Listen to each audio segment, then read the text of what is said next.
students, the Master Spleen speaking. Have you ever lost a game while you are one fast move away from your charge move? Or even worse, CNP tying with your opponent?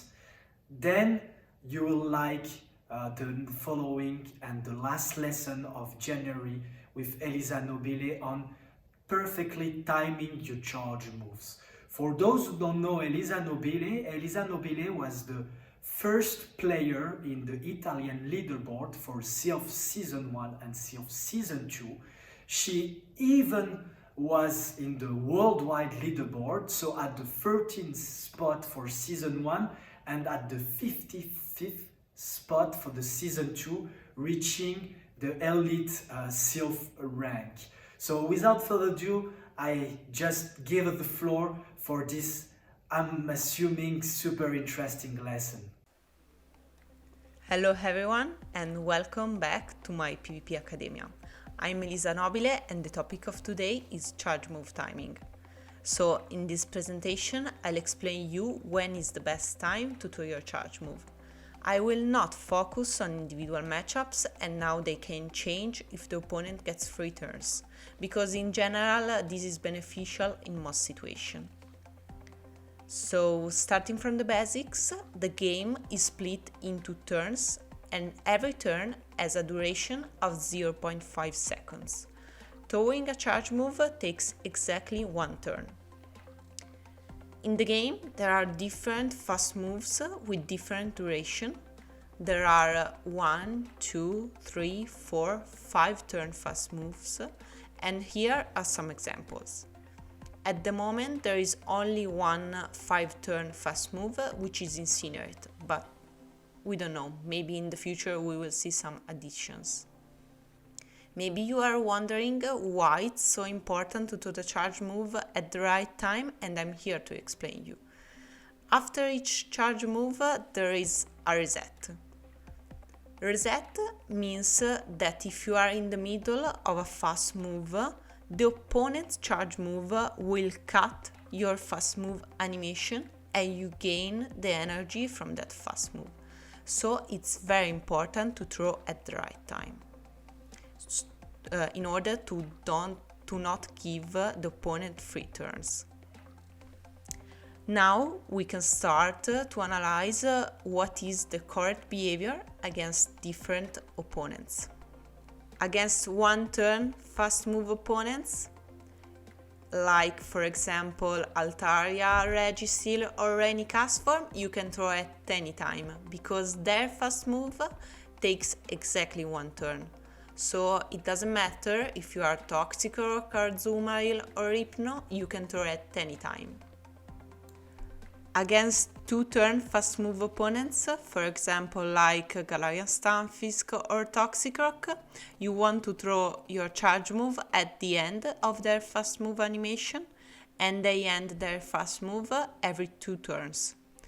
So we are going to see each different scenario after reset, so after a charge move. If you have one turn, you should do one fast move and then fire your charge move. If you have a 2-turn fast move, you can throw at any time because it's basically a mirror match. If you have a 3-turn fast move, you should do one fast move and then fire your charge move. If you have a 4-turn fast move, you can throw at any time, it doesn't matter. If you have 5-turn fast move, you should do one fast move and then fire. Of course, if you have the energy for firing the charge move. Here you can see a useful chart I made. In the top part of this chart you can see the numbers. The numbers corresponds to the turn.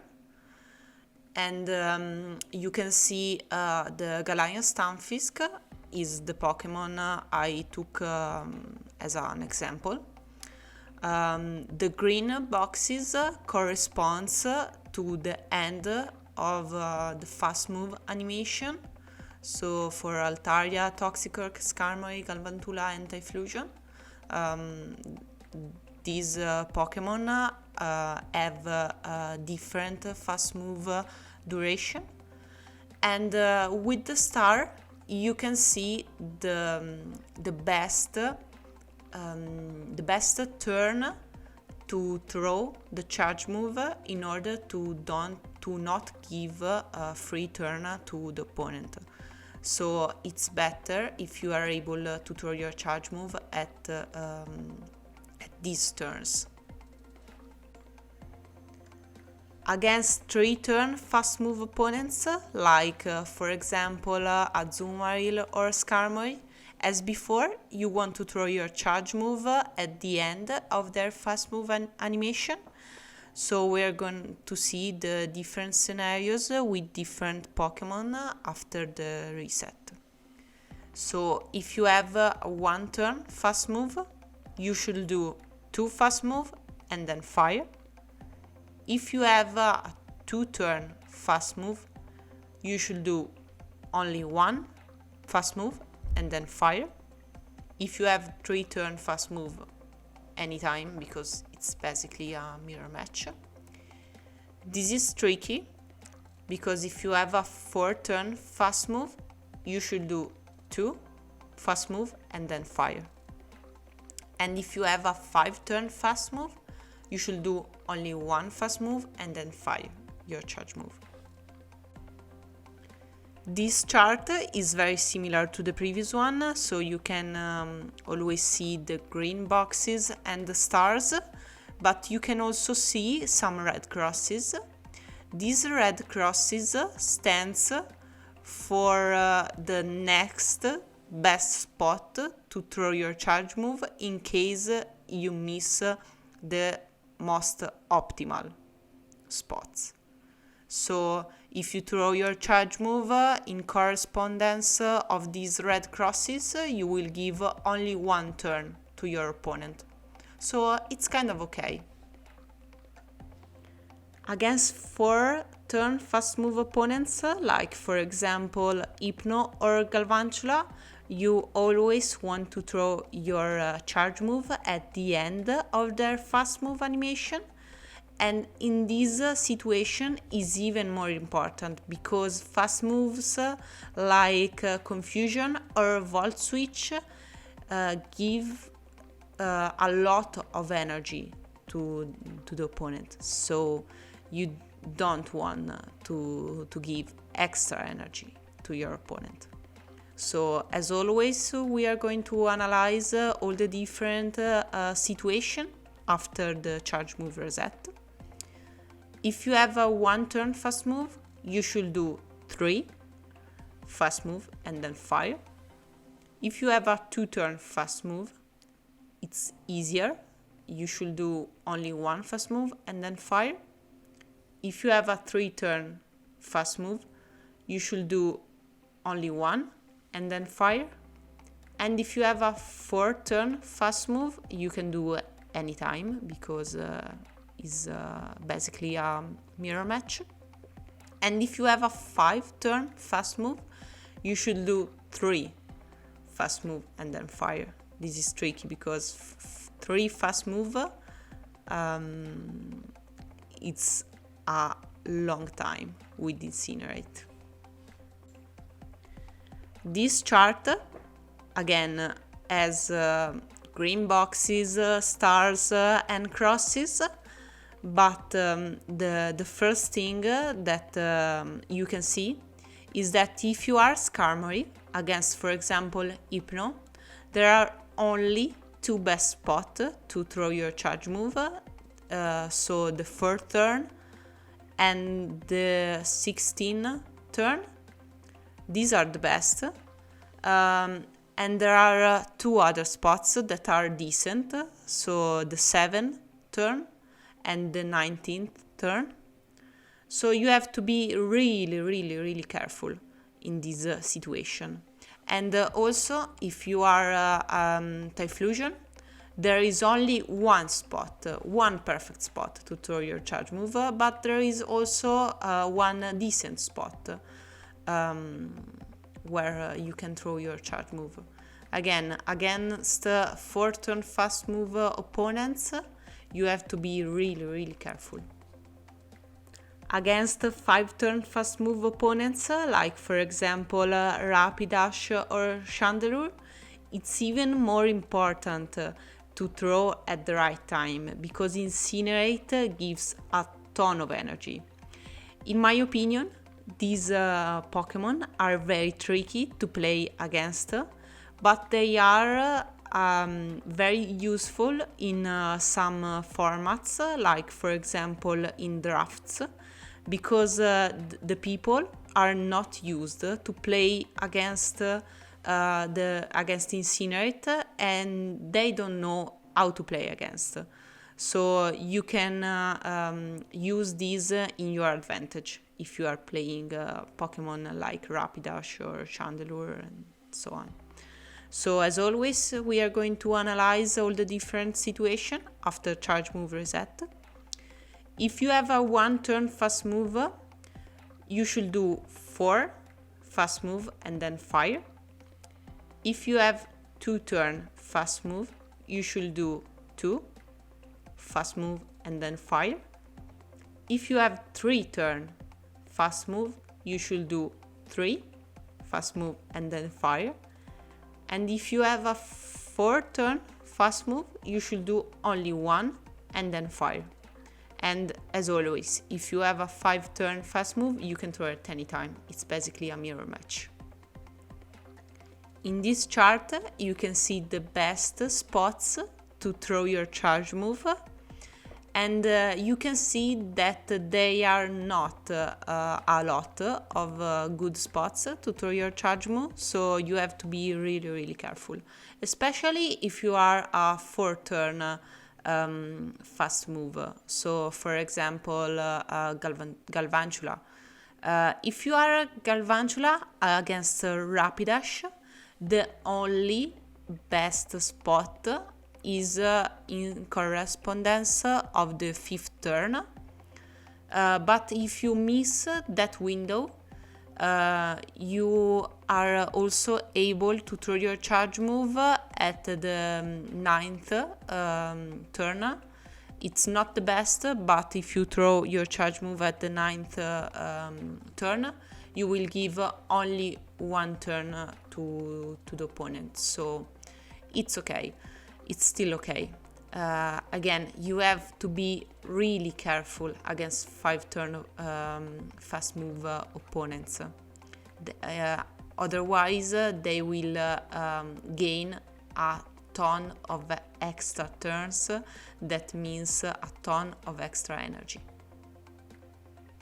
Now we can see some practical example when is the best time to throw your charge move and when it's not. So I'll show you some recordings. The first example is a 2 turn fast move against a 4 turn fast move, and in this video I'm gonna show you Escavalier against Hypno, so counter against Confusion. There are 2 points of views. The left one is Escavalier and the right one is Hypno.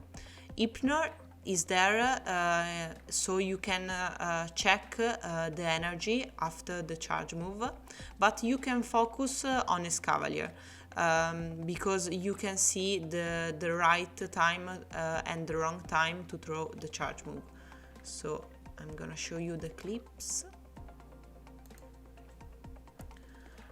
Alright, in this situation it's just at the beginning of the game, and the Escavalier wants to fire the charge move at an odd number of counter, and in this case it decided to throw after 7 counters, so after the Confusion animation, right at turn 15. So this is a good time to throw the charge move, and you don't give free turns to your opponent. Here you can see the Escavalier throwing at a even number of counter, and this is a bad time to throw the charge move. As you can see, one confusion went through while he's doing the charge move, and after this you can see on the right that Hypno has more energy than before. In fact, his Cavalier decided to throw at turn 17, so in this situation after 8 counter. The second example is a 4 turn against 3 turn fast move, and in our case is Hypno against Skarmory, so confusion against Air Slash. I'm gonna show you the clip, and as before you can focus on the left side.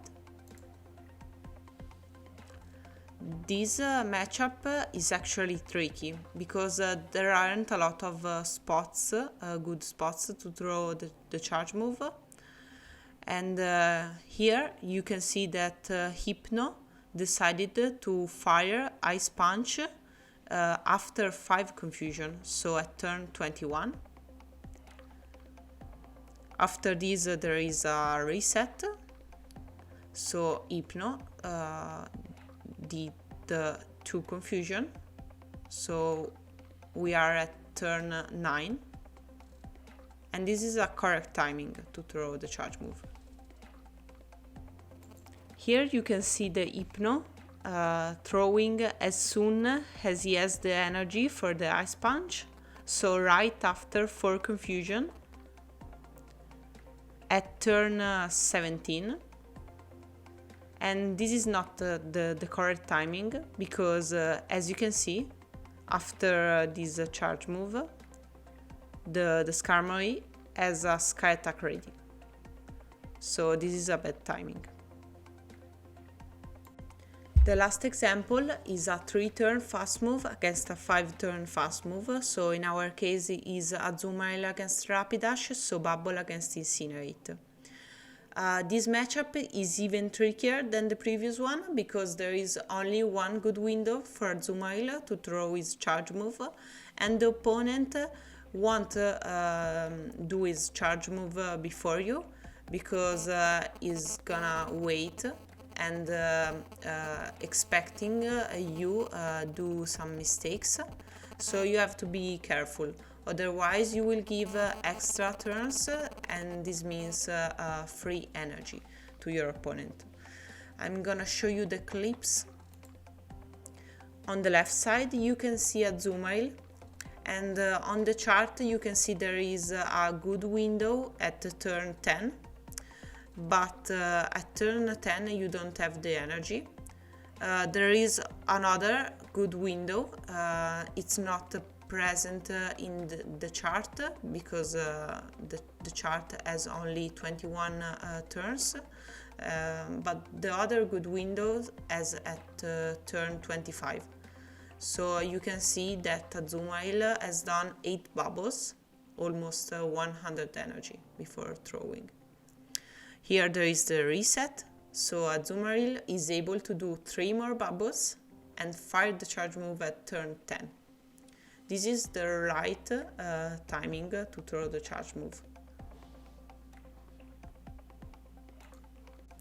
Here, on the other end, you can see Azumarill fire the charge move as soon as he has the energy for Ice Beam, so right after 5 bubbles. And you can see how bad it is. Here is the example. So as you can see in the chart, after 5 bubbles we are at turn 16, and Rapidash is at the beginning of Incinerate, and as you can see on the video, a full Incinerate went through the charge move, and Rapidash is able to gain the energy from that Incinerate. And this is the worst scenario it can happen against Incinerate, so be careful. In conclusion, if you are able to throw your charge move at the right time, you are also able to minimize the free turn to your opponents. But remember, there are some situations where you want to throw your charge move as soon as possible.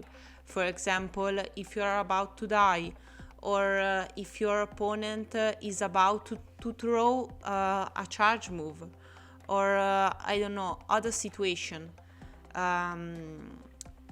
you can ignore this best spot tutorial charge move if it's useful for your gameplay.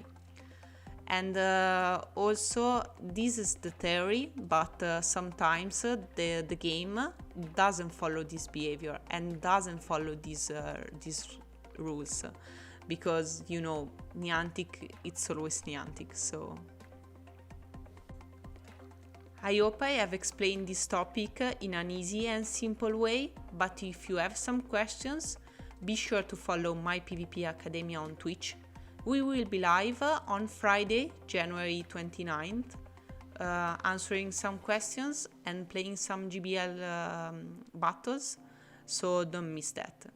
And also, if you want to have a different perspective on this subject, these people covered this topic before me, and I'll give you the link in the description of these resources.